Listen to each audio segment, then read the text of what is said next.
Hello guys, आज हम class 12 physics का अपना चैप्टर देख रहे हैं। क्या चैप्टर का नाम है आपका रे ऑप्टिक्स। ठीक है, राइटिंग गड़बड़ हो रही है, मैं भी जान रहा हूँ, लेकिन थोड़ा सा आप लोग मैनेज करिए। ठीक है, अब देखिए ऑप्टिक्स का मतलब क्या हुआ। ऑप्टिक्स का मतलब होता है स्टडी ऑफ लाइट।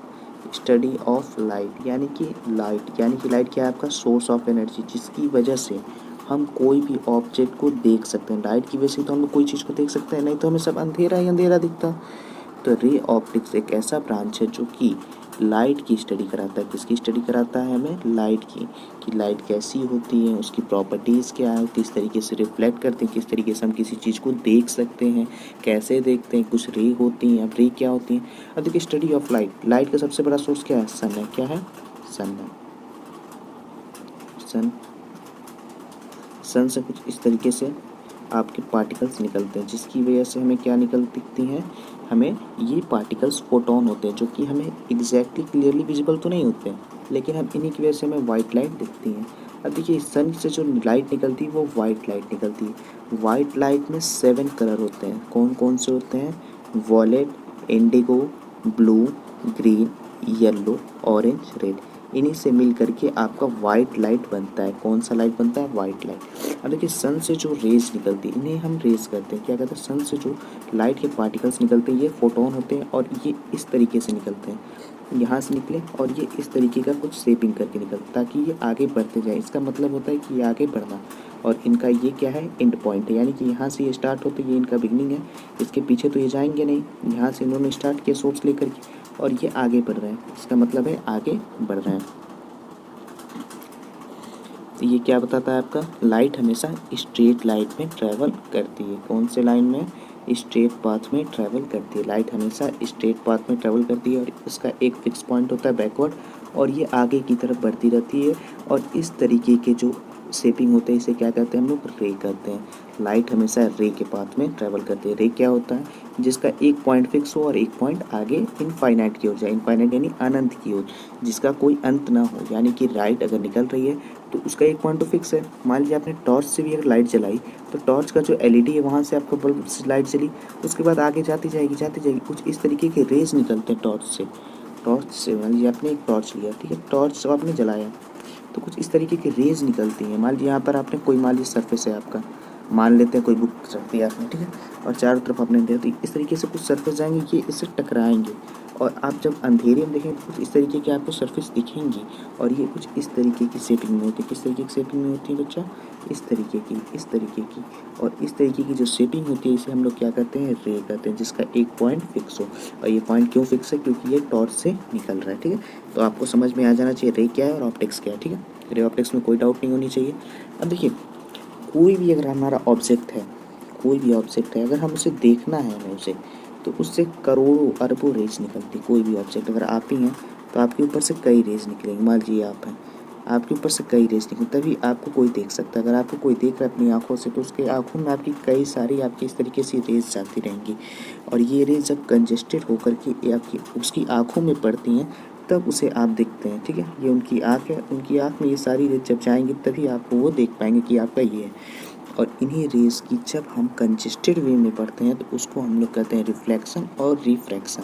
ये दो कॉन्सेप्ट होते हैं इन्हीं रेज को अंडरस्टैंड करने की, अगर कोई मीडियम से मीडियम ट्रैवल होता है। अब देखिए फ़ोटो आपका कैसे बनता है? कोई भी ऑब्जेक्ट देखता है उसके लिए, मान लीजिए हम एक मिरर लेते हैं। मिरर कैसा होता है? सीधा होता है। क्या होता है? सीधा होता है। कई प्रकार के होते हैं, कुछ टेढ़े भी होते हैं, कर्व भी होते हैं। एक इस तरीके का होता है और एक इस तरीके का होता है। ये है क्या आप कर रहे हैं आप? इसका मतलब होता है पॉलिशिंग करना है। इस पॉलिशिंग से क्या होता है? ये फ्रेश हो जाता है। यहाँ पे अगर मान लीजिए कोई रे ऑफ लाइट आएगी तो वो रिफ्लेक्ट करके जाएगी। ये नहीं कि यहाँ से आई और बाहर पास कर गई, ये नहीं, आपका आएगी टकरा करके फिर वापस चली जाएगी। तो इससे क्या होता है? आपका रे ऑफ लाइट का क्या होता है? रिफ्लेक्शन होता है। क्या होता है? रिफ्लेक्शन। और वही अगर अंदर भेजा जाए तो क्या होगा? रिफ्रैक्शन। उसका अलग अलग कॉन्सेप्ट है जो हम लोग पढ़ेंगे नेक्स्ट वीडियो में। पहले हमें देखना है रिफ्लेक्शन और रिफ्रैक्शन से पहले हमें देखना मिरर के बारे में। ठीक है, मिरर यानी कि शीशे के बारे में। हम अपने आप को शीशे में ही तो देखते हैं। कोई अगर बंदा आपको देख रहा है तो शीशे में ही तो देखता है, और उसके लिए आप एक शीशे के ही ऑब्जेक्ट है ना। दूसरा ऑब्जेक्ट अगर आपको देख रहा है, कोई आँखों में अपनी देख रहा है किसी और को, तो उसके लिए आप एक मिरर ही तो हुए। उसकी आँखें आपके लिए एक मिरर ही हुई। मान लीजिए आप खड़े हैं, ठीक है, मिरर 3 प्रकार के होते हैं, बता देते हैं। एक होता है प्लेन मिरर, एक होता है कॉनकेव, एक होता है कॉन्वेक्स। अभी वो कॉनकेव और कॉन्वेक्स की कंसिस्टेंसी को थोड़ी देर बाद समझेंगे। पहले हम लोग प्लेन मिरर के बारे में थोड़ा सा जान लेते हैं। मैंने आपको बताया कई रेज निकलेंगी यहाँ से, इस तरीके से जाएगी, कुछ इस तरीके से, कुछ इस तरीके से, कुछ इस तरीके से, कुछ इस तरीके से रेज गई, इस मिरर से टकराई, आपके ऊपर से ये सारी रेज जा रही हैं। ये सब क्या लेके जा रही हैं? लाइट लेके जा रही हैं। आपकी यहाँ का ऑब्जेक्ट किस तरीके का, ये लेके जाएगी, यहाँ बताएगी, इसको फेंकेगी इसके ऊपर, तो ये कहेगा भाई इतनी दूरी पे, कितनी दूरी पे आप इतनी दूरी पे हैं, तो ये आपका इमेज कितनी दूरी बनाएगा? पीछे उतनी ही दूरी पे बनाएगा। आप मान लीजिए यहाँ से 1 मीटर है, तो ये अपने पीछे 1 मीटर की दूरी पे आपका इमेज बनाएगा, जो आप देख नहीं सकते। ये सब किस में होता है? ये सब वर्चुअली होता है, जो कि हम जान नहीं पाते हैं। अगर देखिए सामने बनाता तो भी हम लोग जान नहीं पाते, लेकिन हम उसे कहते हैं रियल इमेज। और वही अगर मिरर के पीछे अगर कोई इमेज बन रहा है तो उसे क्या कहेंगे हम लोग? Virtual image. वर्चुअल इमेज हमेशा बच्चा क्या होती है? सीधी इमेज होती है। और रियल इमेज कैसी होती है? उल्टी इमेज रहती है। आप लोग कहते हैं ना एम्बुलेंस में उल्टा लिखा रहता है, हम लोग शीशे में देखते हैं सीधा हो जाता है। तो ये आपका रियल और वर्चुअल के कॉन्सेप्ट से ही होता है। अगर वर्चुअल इमेज बन रही है कहीं, तो आपका क्या होगा? वो सीधा होगा। अगर मान लीजिए आप ए लिख रहे हैं तो वो ए आपको ए ही दिखेगा, और वही अगर आप रियल लिख रहे हैं तो ए इस तरीके से बनाया तो आपका ए इस तरीके से उल्टा बन जाएगा। किस तरीके से बन जाएगा? उल्टा बन जाएगा। आपने ए इस तरीके से बनाया तो ये ए इस तरीके से बन जाएगा रियल में। और वर्चुअल में किस तरीके का? ए है तो ए ही रहेगा, ठीक है। प्लेन मिरर हमेशा वर्चुअल इमेज बनाता है, यानी कि सीधा का सीधा ही, और जितनी दूरी पे आप है उतनी दूरी पे आपको पीछे बनाएगा। मान लीजिए ये आप है, ठीक है, ये आपका प्लेन मिरर है, ठीक है। ये सर क्या किया आपने इसके पीछे?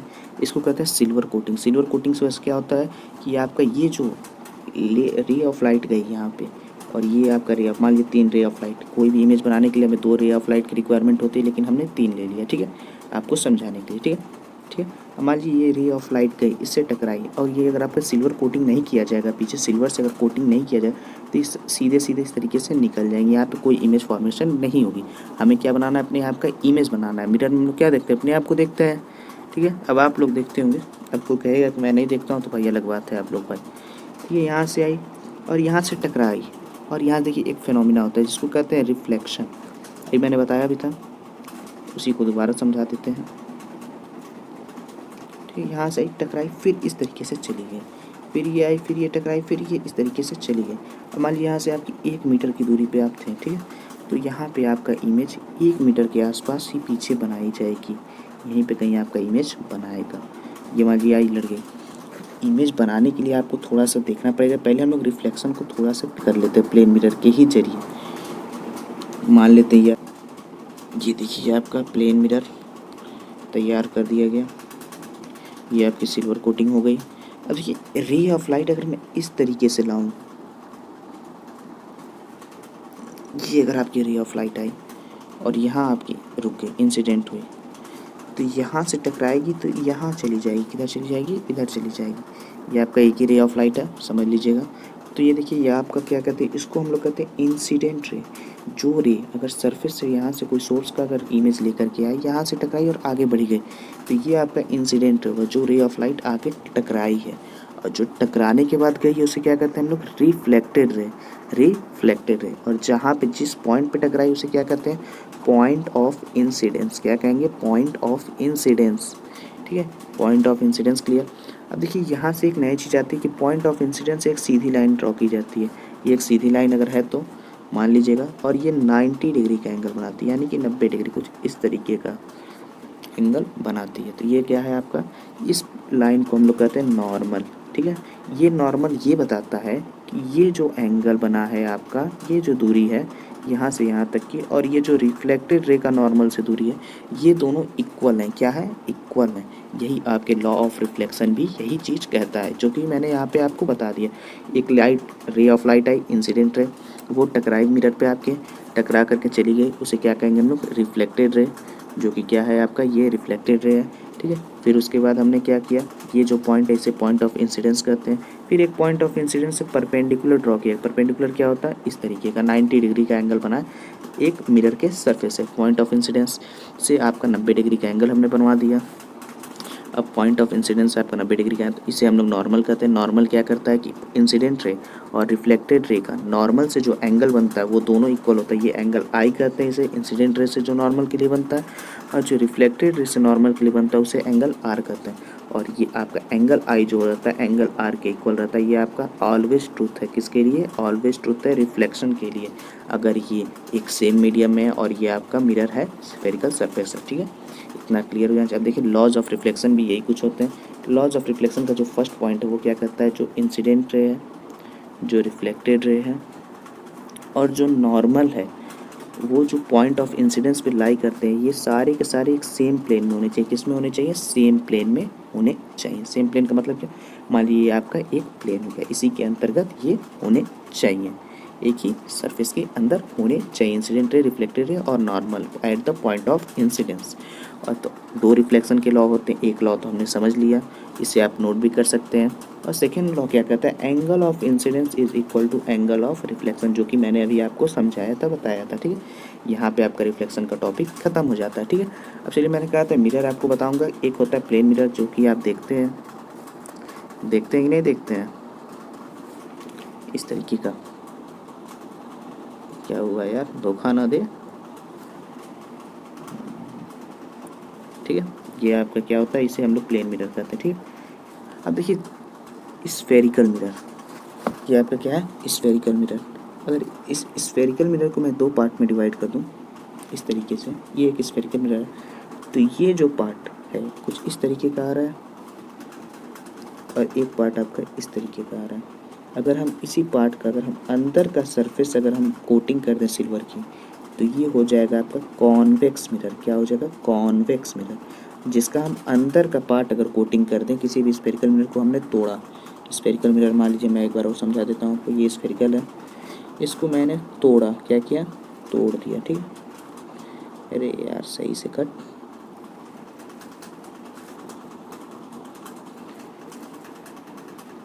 गड़बड़ हो रहा है। आपकी बात सही है। ठीक है, इसको मैंने कहीं से काट दिया, तो कुछ इस तरीके का आपको सरफेस देखने को मिल रहा है,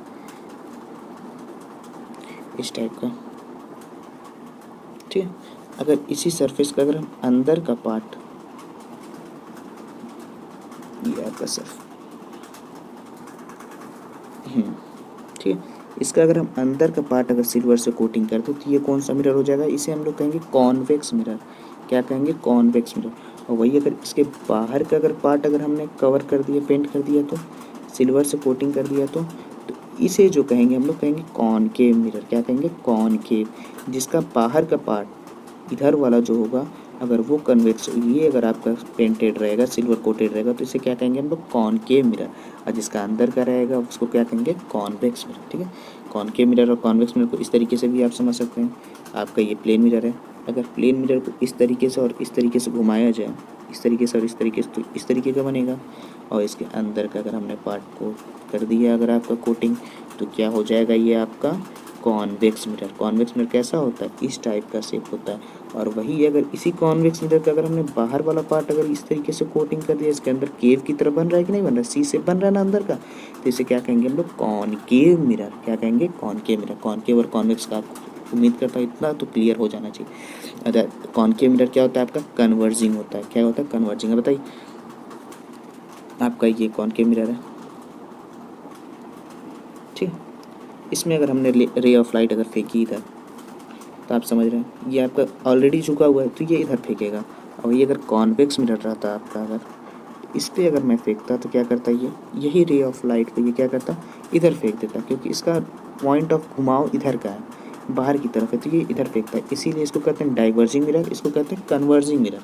कन्वर्जिंग मिरर कौन सा होता है? कॉनकेव। और डाइवर्जिंग आपका होता है कॉन्वेक्स। इतना क्लियर हो जाना चाहिए। इसके बाद हम लोग नेक्स्ट वीडियो में देखेंगे। ठीक है, कुछ फार्मूलाए भी होते हैं, आपका मिरर फार्मूला होता है, मैग्नीफिकेशन होता है, ये सब चीज़ों को हम लोग नेक्स्ट वीडियो में कवर करेंगे। ठीक है।